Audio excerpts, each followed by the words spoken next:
오늘 설교 말씀의 제목은 성경 오역 문제의 중요성.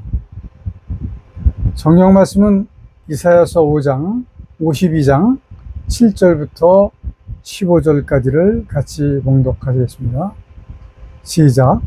좋은 소식을 가져오며 평화를 공포하며 복된 좋은 소식을 가져오며 구원을 공포하며 시온을 향하여 이르기를 네 하나님이 통치하신다 하는 자의 산을 넘는 발이 어찌 그리 아름다운고. 들을지어다 너의 파색꾼들의 소리로다. 그들이 소리를 높여 일제히 노래하니 이는 여호와께서 시온으로 돌아오실 때에 그들의 눈이 마주 봄이로다. 너 예루살렘의 황폐한 곳들아 기쁜 소리를 발하여 함께 노래할지어다. 이는 여호와께서 그 백성을 위로하셨고 예루살렘을 구속하셨습니다. 여호와께서 열방의 목전에서 그 거룩한 팔을 나타내셨으므로 모든 땅끝까지도 우리 하나님의 구원을 보았도다. 너희는 떠날지어다 거기서 나오고 부정한 것을 만지지 말지어다. 그 가운데서 나올지어다. 여호와의 기구를 내는 자여 스스로 정결하게 할지어다. 여호와께서 너희 앞에 행하시며 이스라엘 하나님이 너희 뒤를 보호하시리니 너희가 황급히 나오지 아니하며 도망하여 행하지 아니하리라. 여호와께서 가라사대 보라 내 종이 형통하리니 밭으로 높이 들려서 지극히 존귀하게 되리라. 이왕이는 그 얼굴이 타인보다 상하였고 그 모양이 인생보다 상하였으므로 우리가 그를 보고 놀랐거니와 후에는 그가 열방을 놀라게 할 것이며 여러왕은 그를 인하여 입을 봉하리니 이는 그들이 아직 전파되지 않은 것을 볼 것이요 아직 듣지 못한 것을 깨달을 것이니라 하시니라. 아멘.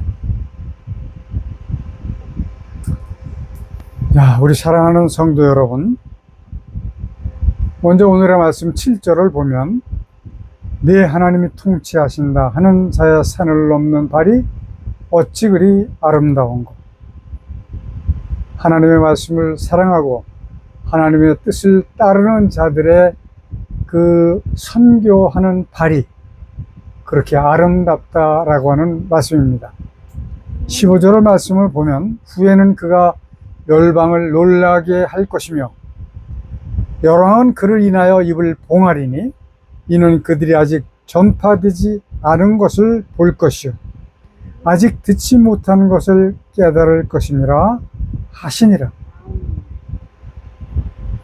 여러분들은 오늘 그 15절의 말씀을 잘 인지하시고 설교 말씀에 임하시기를 간절히 바랍니다.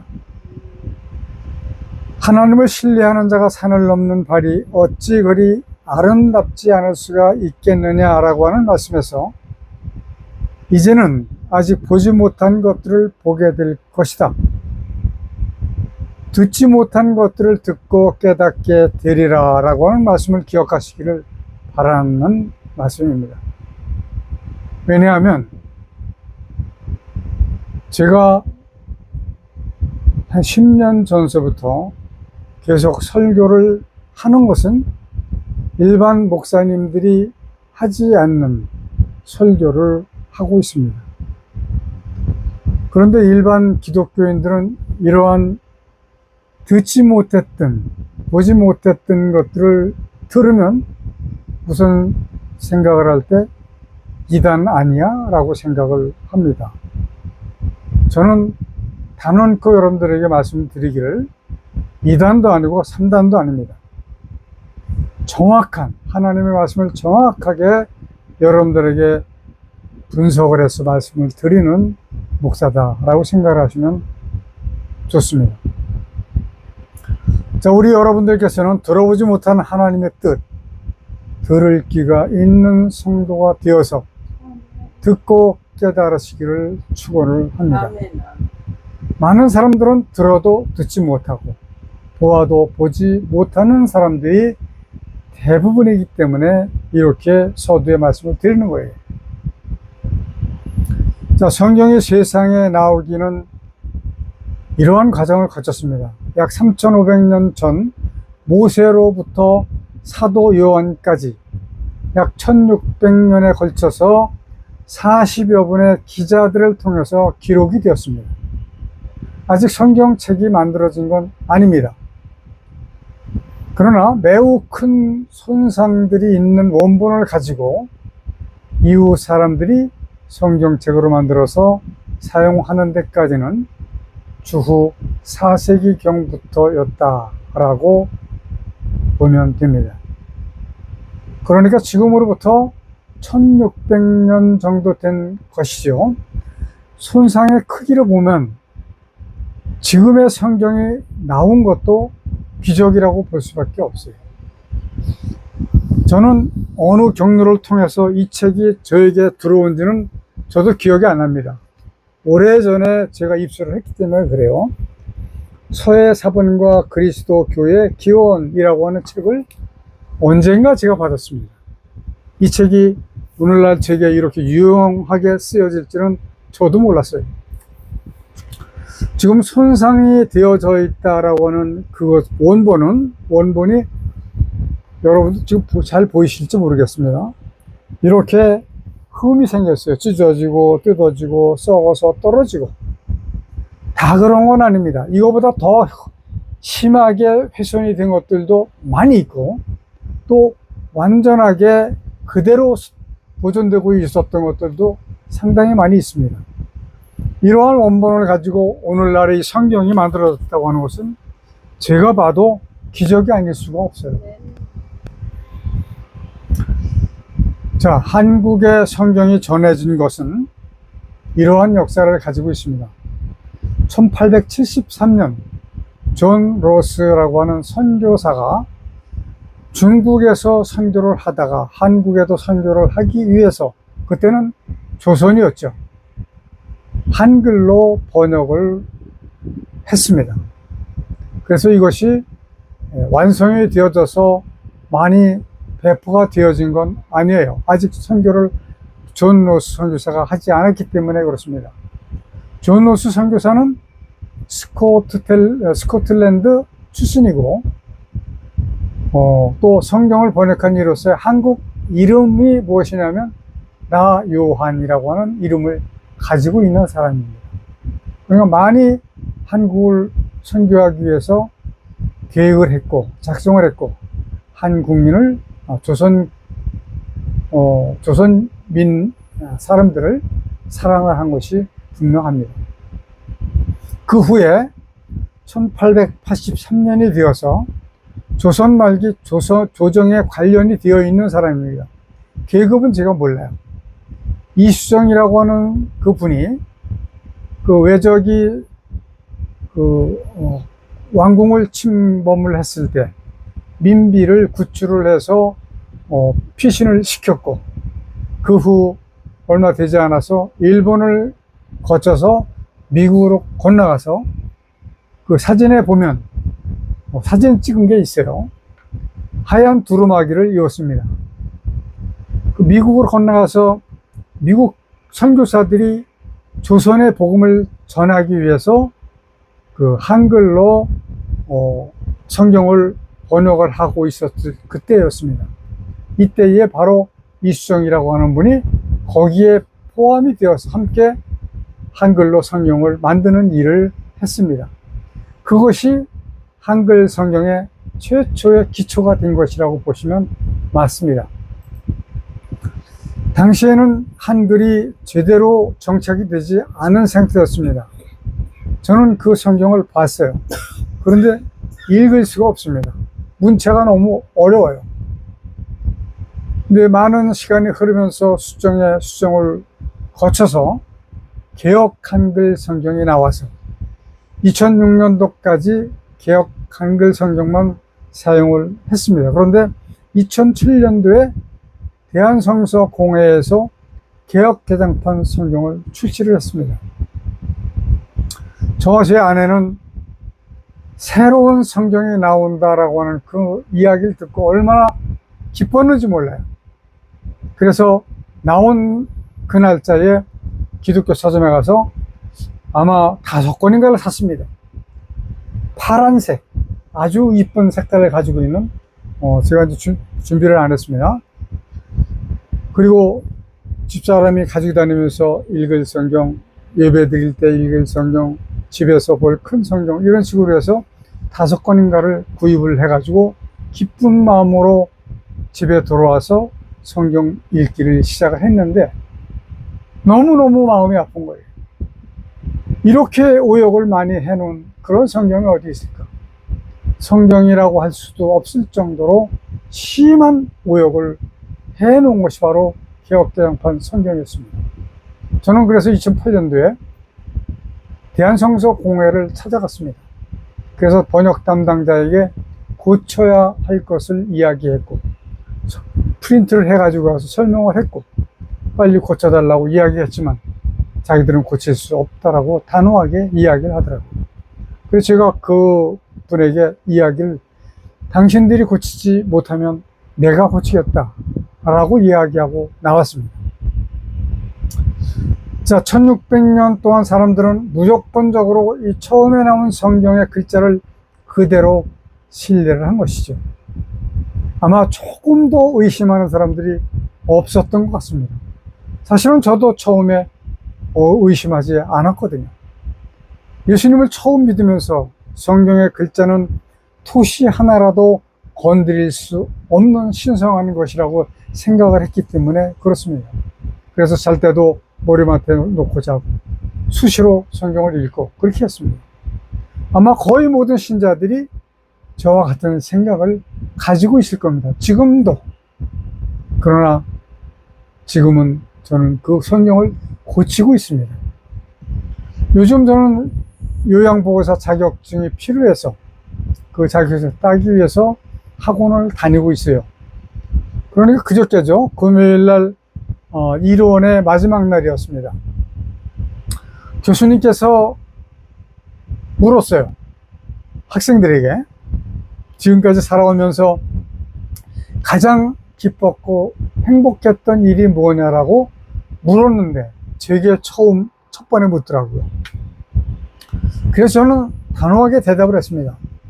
하나님께서 제게 성경에 오역이 있는 것을 보이도록 해주신, 은혜를 주신 것이 가장 즐겁고 행복한 일입니다 라고 대답을 했더니 그 교수님이 성경의 말씀, 그분도 하나님을 아주 잘 섬기시는 분이거든요. 어떤 것이 오역인가요? 라고 물으시더라고요. 그래서 저는 이렇게 대답을 했습니다. 한글 성경에만 있는 원어 성경이나 외국어 버전에는 귀신이라고 하는 단어가 없습니다. 세상에는 귀신이라고 하는 단어조차 있을 수가 없는 것인데 한글 성경에만 귀신이라고 하는 단어가 들어가 있어서 이것이 표단이 되었습니다. 귀신이라고 하는 단어는 중국 유교에서 사용하는 조상신이라고 하는 의미입니다. 그리고 한 가지 더 말씀을 드린다면 창세기 2장 7절의 말씀, 여호와 하나님이 흙으로 사람을 지으시고 생기를 그 코에 불어 넣으시니 사람이 생명이 된지라 라고 하는 창세기 2장 7절의 말씀, 이 생명이 사람들이 생각할 때 사람들에게 개별적인 영을 주셨다라고 오해를 하게 한 것입니다. 원어에서 보면 사람에게는 영이 없어요. 짐승을 만드셨을 때 사용하셨던 네페시 하야, 그 말씀을 사람을 지으시고도 쓰셨어요. 그러니까 사람도 짐승과 같이 똑같이 혼밖에는 없다라고 하는 사실인데, 이것이 어떻게 돼서 오류가 생겨서 사람은 영이 있다라고 생각을 하도록 만들어준 것이 성경의 오역이라고 하는 거예요. 그러면 저는 여기까지 말씀을 드렸어요. 영이 있다면, 사람이 영이 있다면 사람 내장 속에 있는 폐부까지도 눈으로 볼 수 있어야 됩니다. 영적인 존재는 그런 것입니다. 그리고 순간 이동이 가능해야 합니다. 자동차가 필요가 없는 겁니다. 왜냐하면 생각에 따라서 순간적으로 수천 킬로, 수만 킬로, 수십만 킬로도 이동할 수 있는 것이 영이기 때문에 그런 거예요. 그렇게 대답을 하고 저는 마쳤는데, 저희 성경오역 재편찬위원회에서 고친 창세기 2장 7절은 이렇습니다. 제가 천천히 읽어드릴 테니까 한번 들어보시기 바랍니다. 여호와 하나님께서 흙으로 사람을 지으시고 그 코에 하나님의 영을 불어넣으시니 사람이 살아있는 혼이 되어 하나님의 군사가 되었더라. 자, 사람들이 아마 여러분들도 웬 군사가 이 대목에서 나와? 창세기 1장 28절에 보면 사람을 지으시고 짐승에게 주셨던 번성의 복을 사람에게 주셨습니다. 그리고 말씀하시기를 땅을 정복하라 라고 하는 전쟁을 선포하신 겁니다. 그래서 하나님의 군사가 되었더라 라고 번역을 제가 한 겁니다. 왜냐하면 사람들이 28절을 읽으면 아, 하나님의 군사가 되었구나. 그런데 다른 성경으로 가면 잃어버려요. 언제 하나님의 군사가 되었을까 하는 그런 생각이에요. 그래서 그것을 상기시키기 위해서 2장 7절에 집어넣은 겁니다. 자, 두 번째로 지명을 하신 분이 계세요. 아마 그 교수님이 하나님을 열심히 잘 섬기시는 분이기 때문에 목사인 저에게 첫 번에 물었고, 그 다음에 그분이 권사님인지 집사님인지는 모르는데 연세가 한 70 정도 되신 분이에요. 조금 넘었던지 그래요. 그동안에 제가 학원에서 그분을 지켜본 바로 보면 믿음 생활을 정말로 열심히 하고 계시구나 라고 하는 것을 느끼게 하셨던 분입니다. 자, 그분은 자신에 대한 친정 어머니하고 쭉 약간의 이야기를 하고 마지막에 어떤 이야기를 하셨냐면 김성기 목사님이 하신 영이 없다고 하는 말이 이해가 되지 않는다 라고 하는 말씀으로 그 소감을 마치셨어요. 그래서 저는 순간 이거 사람들이 이 말씀을 이해하기가 쉬운 이야기가 아니로구나 하는 그런 말씀을 받아들였고, 그래서 오늘 바로 성경 오역 문제의 중요성이라고 하는 제목으로 설교를 선택을 하게 된 거예요. 사람들은 정말 생전에 처음 들어본 성경의 오역 이해하기가 쉽지는 않을 겁니다. 그러나 이해하지 못하면 상당히 큰 문제가 도래할 수 있습니다. 겁주는 거 아닙니다. 왜냐하면 이것을 오해함으로 인해서 많은 부분 성경을 잘못 생각하게 되기 때문에 구원의 문제까지 갈 수 있다라고 하는 그런 막중한 책임감이 제가 있기 때문에 이러한 말씀을 계속해서 전하는 겁니다. 지금까지 수십 년 동안 신앙생활을 하면서 매일처럼 들어온 그 말씀에 집착해 있으면 안 됩니다. 분별해야 돼요. 교회 가서 설교 말씀을 듣고 그 설교 말씀이 옳은 말씀인지 옳지 못한 말씀인지 본인이 분별해야 된다라고 하는 말씀입니다. 저는 이 말씀을 누차 말씀을 드렸어요. 이거는 물론 노력을 해야 됩니다만 노력만 가지고 되는 일은 아니에요.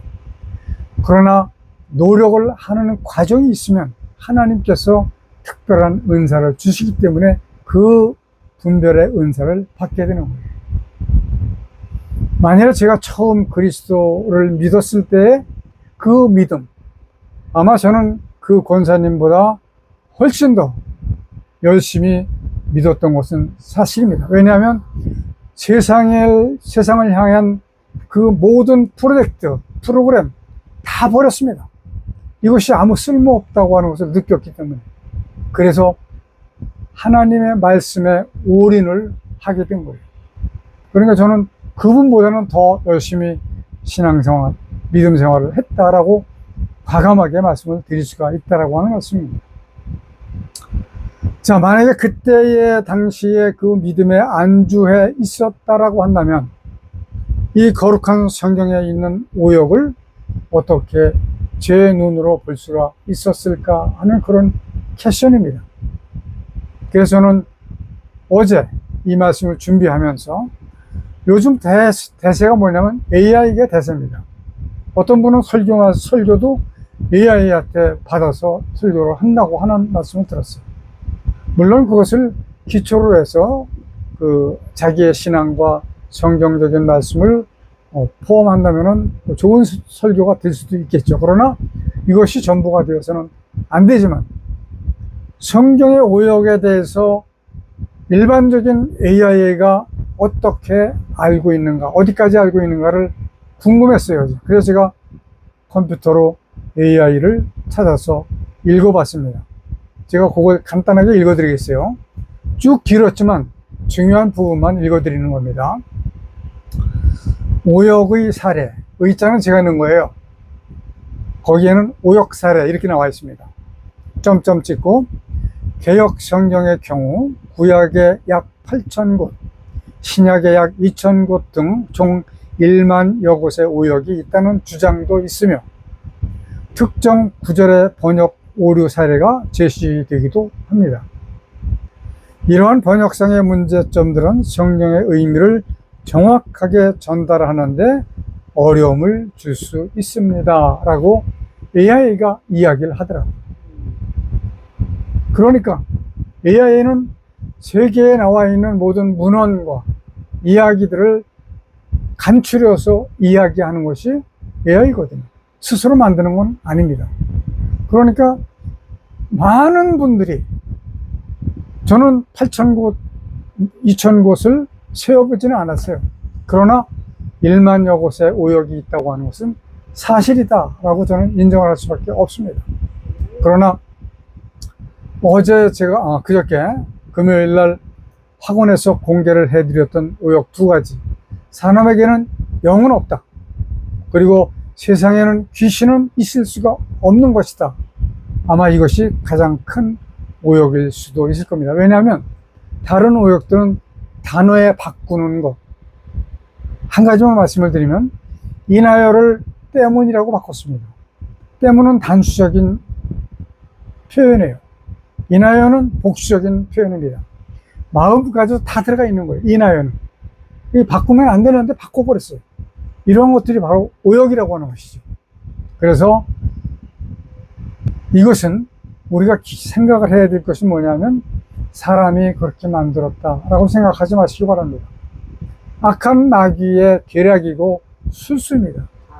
사람을 통해서 그것을 그렇게 하게 만든 거예요. 왜냐하면 자기가 앞으로 당할 일을 알고 있는 것이 바로 마귀입니다. 그렇기 때문에 한시라도 더 늦게 가려고, 그곳 불못으로 늦게 가려고 어떻게 해야 되느냐, 자기가 해야 할 일은 구원받은 성도가 나타나지 않게 하는 것이 그의 목적입니다. 구원받은 자의 수가, 하나님께서 약정하시는 그 수가 차면 끝나는 거거든요. 자기는 불못으로 다시 전도질 수밖에 없는 상황이 되기 때문에 그렇게 하는 겁니다. 그래서 사람들이 이것을 알아야 되는데 알지 못하고 자기들 마음대로 바꾸고 자기들 마음대로 설교하고 자기들 마음대로 교회를 운영을 하고 있습니다. 이렇게 되면 하나님의 뜻을 바르게 이해할 수가 없습니다. 엉뚱한 곳에 가서 헤맬 수밖에 없는 상황이 되기 때문에 오역에 대한 고치는 것은 너무너무 중요한 일이 되는 거예요. 세상에 있는 모든 그리스도인들을 구원시키는데 가장 중요한 일이다라고 하는 것입니다. 나는 예수님을 믿어서 구원받았는데 천만의 말씀 만만의 콩떡입니다. 믿기만 하며 해서 구원을 받는 것이 아니기 때문에 그럽니다. 하나님의 뜻을 모른다면 믿어도 소용이 없습니다. 귀신이라고 하는 단어는 유교에서 나온 단어입니다. 유교는 우리나라에 삼국시대부터 들어와 있었어요. 실제로는 유교가 종교가 아닙니다. 왜냐하면 성균관 대학교 교수가 제게 직접 말씀하신 내용이에요. 종교가 아닌데 세상 사람들은 종교로 생각을 하고 있다라고 얘기를 했습니다. 전철에서 오랫동안 만나서 친분이 생긴 분이에요. 그분이 제게 붓글씨로 쓴 그 족자의 그 원본도 한 두세 개 주신 것 같아요. 그러나 족장을 만들지 않았습니다. 자, 이것을 삼국시대로부터 한국 사람들은 유교를 종교로 오해를 하고 있었다라고 하는 겁니다. 그 성균관 교수님이 말씀하신 것은 무엇이냐면 유교는 공자의 가르침을 따르는 학문이다라고 설명을 했습니다. 저는 그 말씀을 듣고 금방 이해를 했어요. 그렇구나. 나도 그렇게 생각을 했습니다. 자, 삼국시대로부터 이시조선 시대를 거쳐서 유교에서 조상신, 귀신이라고 하는 것이 바로 주술적인 신으로 정착이 되어버렸다라고 하는 그런 얘기입니다. 귀신에 대한 설명을 하려면 또 시간이 많이 필요하기 때문에 뭐 아시는 분들도 계실 거예요. 여러 번 설교 말씀을 드렸기 때문에. 그러나 다음에 기회가 있으면 또 말씀을 드리기로 하고 넘어갑니다. 이러한 사상은 어느 정도 불교에도 유입이 되었어요. 불교인지 유교인지 모를 정도로 그렇게 들어갔습니다. 불교에서도 귀신을 인정합니다. 자, 이것은 무당에까지도 그 귀신을 이야기합니다. 한국 국민들에게 이렇게 정착이 되어버린 이 원어, 성경에도 없는 이 귀신이라고 하는 단어가 성경에 들어감으로 인해서 기독교가 많은 부분 주술적인 신앙의 뿌리가 되었다라고 하는 것입니다. 이 주술적인 신앙에 대한 이야기도 1시간 설교도 충분히 해야 할 텐데 또 이것도 다음으로 미루고 넘어갑니다. 자, 주술적 신앙은 거룩하신 하나님께서 가장 싫어하시는 거예요. 미신이라는 얘기입니다. 미신. 없는 신이라는 거예요. 사람에게 영이 있다라고 하는 것을 하게 되면 하나님께서 사람을 통해서 하시고자 하는 그 일들이 다른 방향으로 갈 수밖에 없게 되기 때문에 너무너무 중요한 사안이라고 하는 말씀입니다. 이것이 바로 마귀가 일으키고 있는 일이라고 하는 것입니다. 그래서 요한일서 3장 8절을 보면 하나님께서 독생자 예수 그리스도를 이 땅에 보내주신 것은 마귀의 일을 멸하시기 위함이라고 분명히 말씀하고 계십니다. 그러나 오늘날의 많은 그리스도인들은 어떻게 생각해요? 이거는 생각을 하지도 않아요. 무슨 말씀인지도 몰라요. 믿기만 하면 구원을 받는다고 생각을 하기 때문에 그런 겁니다. 하나님의 역정하신 구원자의 수가 충족이 되는 그 순간 마지막 하나님의 심판이 이루어지는 겁니다. 어느 때 그렇게 될지 몰라요. 몇 명 남았는지 모릅니다. 그 숫자 안에 들어가야지만 영원한 행복이 있는 천국을 유업으로 받을 수 있는 것이기 때문에 저는 이렇게 외치고 있습니다. 그때가 되면 이미 세상을 떠나서 육은 땅에 묻혀 있으나 그 혼이 낙원에 가 있기도 하고 음부로 들어가 있기도 하는데 그러한 사람들이든지 그때까지 아직 살아남아 있는 모든 사람들이 한꺼번에 심판을 받게 되는데 바로 이때에 영으로 변화를 받게 되는 겁니다. 이전까지는 영이 될 수가 없어요, 사람. 그때의 변화를 받아서 영으로 낙원에서 영원히 죽지 아니하고 행복하게 사는 하나님의 나라로 이 세상에 살던 사람들은 이 현재의 이 육신이 영적인 몸으로 바뀌어서 하나님의 나라로 가게 되는 겁니다. 또 한편에서는 변화를 받아서 영으로 음부에서 영원히 죽지 아니하고 불 속으로 고통 속에서 살아갈 수밖에 없는 것이 바로 심판의 결과입니다. 자, 세상에는 수십억 개의 종교가 있습니다. 뭔 그렇게 종교가 많아? 뭐 크게 따져보면 손가락으로 셀 수 있지만 그러나 실질적인 종교는 수십억 개가 넘습니다. 종교마다 자신들이 만든 신들을 섬기고 있다라고 하는 말씀입니다. 이 수십억 개의 종교에서 영적인 존재는 단 둘밖에 없습니다. 나머지는 다 만들어 놓은 신이 없는 그런 종교예요. 이 두 존재는 누구냐? 하나는 여호와 하나님이시고 두 번째는 사탄 마귀입니다. 이 둘밖에는 눈에 보이지 않는 살아있는 신은 이 둘밖에 없습니다.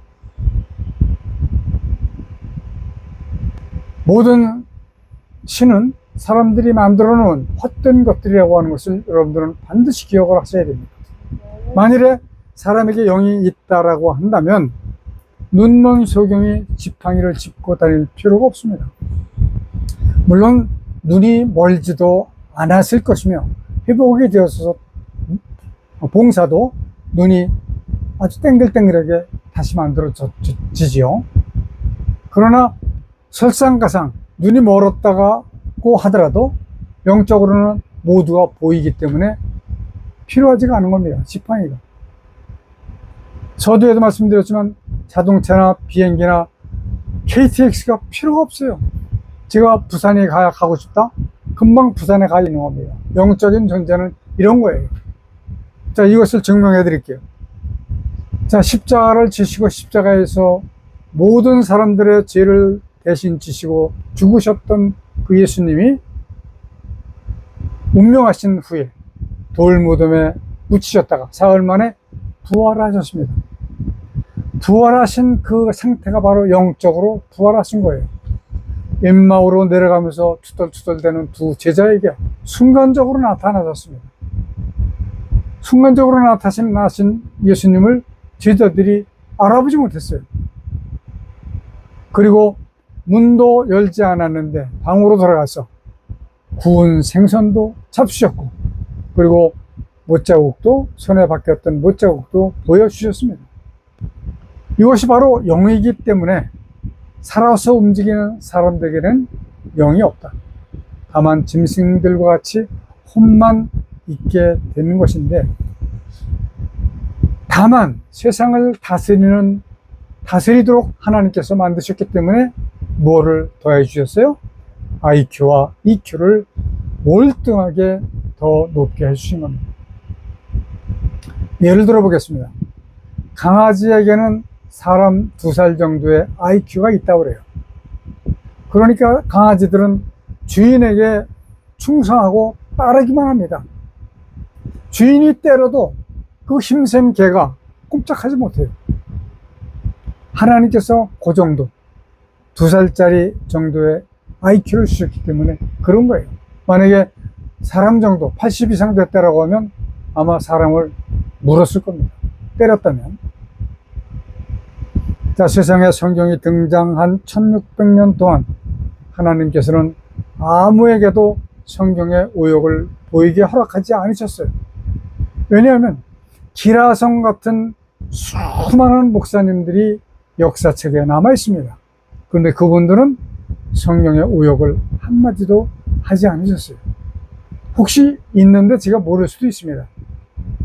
그러나 뒤늦게 이제 성경적인 표현으로 하면 때가 이름에 아주 작고 보잘것없는 제게 보이도록 허락하셨다라고 하는 이것은 전적으로 하나님의 역사이고 하나님의 은혜이고 하나님의 뜻이고 하나님의 때가 이르렀다라고 볼 수밖에 없는 것입니다.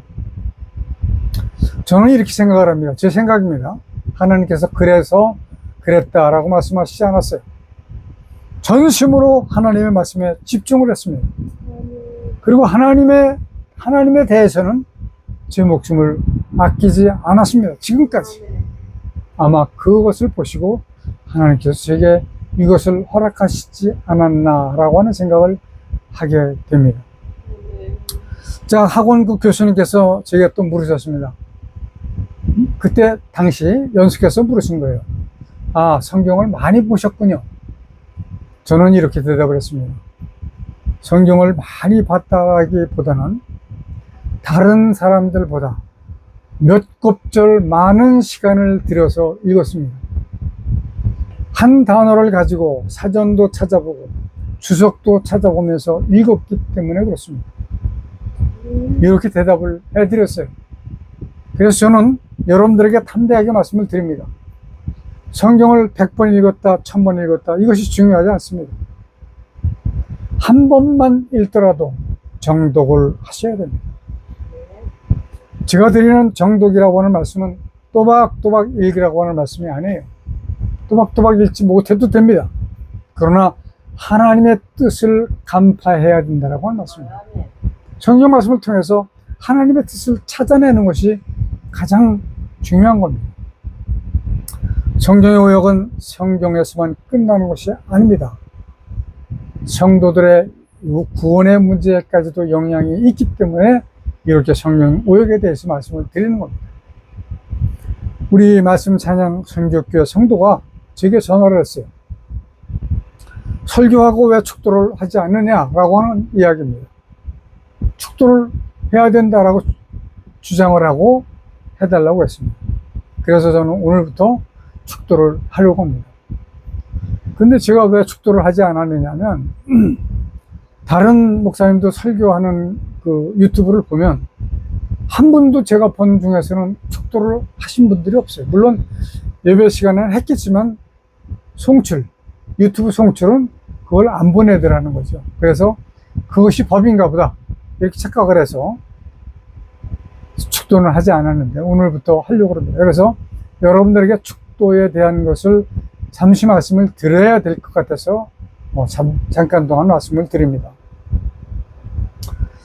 자, 축도의 기원은 사도시대로부터 기원이 됩니다. 사도들이 축도를 했고 그 축도의 유효기간은 사도시대까지였습니다. 그러나 그 사도시대가 끝나면서 바로 카톨릭이라고 하는 교부시대가 시작이 되었기 때문에 자연스럽게 연결이 이어져서 이어지게 된 것 같습니다. 그분들이 잘못됐다라고 책망하는 건 아닙니다. 대부분의 축도는 이렇습니다. 좀 길어요. 그러나 간단하게 제가 줄인 겁니다. 지금 다른 목사님들이 하고 있는 축도의 유형이에요. 지금은 우리 주 예수 그리스도의 한량없으신 은혜와 성부 하나님의 도우시는 은혜와 성령님의 역사하시는 은혜가 여기 모인 우리에게 충만히 임할지어다. 축도자에 따라서 좀 비슷비슷하긴 하지만 좀 많이도 다를 수도 있고 조금도 다를 수도 있습니다. 왜냐하면 그 예배의 성격에 따라서 좀 첨부되는 것들이 있기 때문에 그렇습니다. 자, 이러한 축도는 카톨릭의 권위주의에서 발동이 된 것이다. 저는 누차 여러분들에게 말씀을 전하는 것이 시대적인 분별이 극히 중요하다고 하는 말씀이에요. 구약의 시대, 신약의 시대, 예수 그리스도의 시대, 그리고 사도 시대, 그리고 성령 시대. 지금은 성령 시대. 이거 분별하지 않으면 안 됩니다. 자, 임할지어다 라고 하는 것은 명령어예요. 성부, 성자, 성령의 이름으로 명령을 했다라고 하면 이루어지지 않으면 안 되는 겁니다. 그러나 사도 시대까지는 이루어졌어요. 그러나 지금은 이루어지는 일이 없습니다. 만약에 이루어지는 일이 있었다라고 기억을 하신다면 그건 분명히 사단이 개입을 한 것이다 라고 밖에는 볼 수가 없습니다. 자, 오늘 여러분들은 제가 부탁을 드리기를 제가 하는 축도를 잘 들으시고 이에 대한 진실과 믿음을 그리고 신뢰를 가지시기를 축원을 합니다. 기도하십시다. 기도까지, 축도까지 송출을 할 겁니다. 전능하신 하나님 아버지, 성경의 우역은 1600년 동안 하나님을 바르게 알지 못하는 길로 인도했으며 이것은 자신의 마지막을 알고 있는 악한 사탄 마귀가 하나님의 구원자가 생기지 않게 하려고 하는 소행임을 세상의 모든 성도들이 깨닫고 사단을 경계하게 하여 주옵소서. 오히려 하나님의 나라와 하나님의 의를 구하는 모든 성도들이 될 수 있도록 인도하여 주옵소서. 그러므로 속히 하나님의 나라가 이루어질 수 있도록 하나님 함께 해주실 간절히 원하옵고 예수님의 이름으로 기도드리옵나이다. 아멘. 마귀를 감금해 놓으셨던 이 땅에 하늘과 땅과 만물을 지으시고 그 가운데 하나님의 뜻을 이루시기 위해 인간을 도우러 쓰시는 하나님의 크신 은혜와 아담의 범죄로 사망 가운데 빠진 인간을 구원하시기 위해 대속제물로 보내신 독생자 예수 그리스도의 십자가에 설리신 보혈의 은혜와 마지막 심판을 위하여 구원받을 자를 더하시기 위해 복음을 전파하도록 우리와 함께 해주시도록 주께서 보내주신 성령님이 함께 하시는 은혜가 우리와 함께 예배하는 성도들에게 충만히 임하여 주시기를 간절히 축원하옵나이다. 아멘.